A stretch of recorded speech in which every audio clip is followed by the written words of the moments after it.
Alrighty, that's my weld. That's pretty ugly.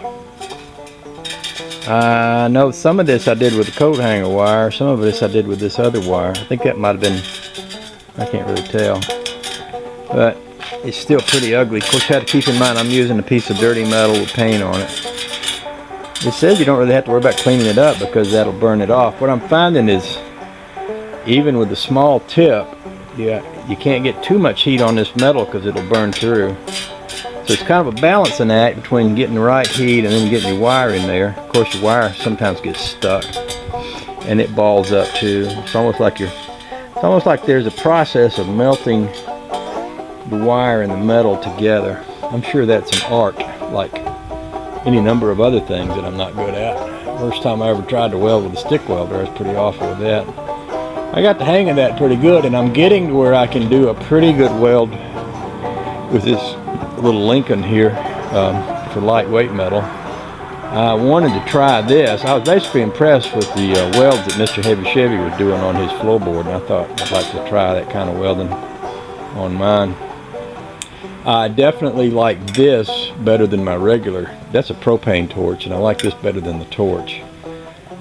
I think this could be really handy for cutting, even though it's not cutting quite the way I had hoped. You know, keep in mind I'm no good with it. I mean, I hadn't practiced with it, but even these cuts I couldn't do with that torch because it would burn this metal all to pieces. So I can see where it's got its uses. For example, let's say if you had an old car out in the field you want to go cut a part off of, this is a pretty portable little unit right here. You could roll it out there and you could cut your part off.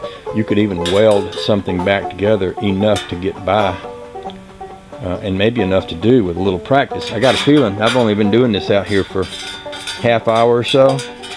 I got a feeling if I spent a few days just working on my weldeds and my cut, I could probably get pretty good with that. So I'm gonna step away from the burnt metal and consider this for a few minutes and think about how I want to proceed. And let me take a look. I want to see how much oxygen I'm using. That is going down somewhat, so let's see. Now that's my pressure. That may be about where I started. I should have looked at my gauge before I started this morning to see how much I had in that. Look over here. That looks like I still got plenty of gas. The gas ain't going away real quick. I'm thinking I mentioned this earlier, I want to empty this big bottle. This bottle's so big it won't fit in up under the shelf. I got room enough in there I could put this whole thing right in there where that's next to that, and it would be up under the shelf and out of the way. So I'm thinking I'll get rid of this big bottle. I will sell that propane torch to somebody that would like to have it, and I will keep this torch.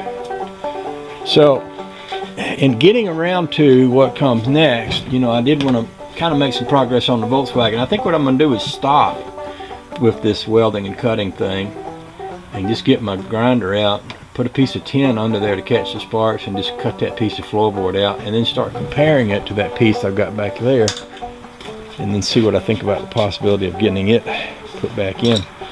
So I'm going to set this, probably I'll scoot it up under there.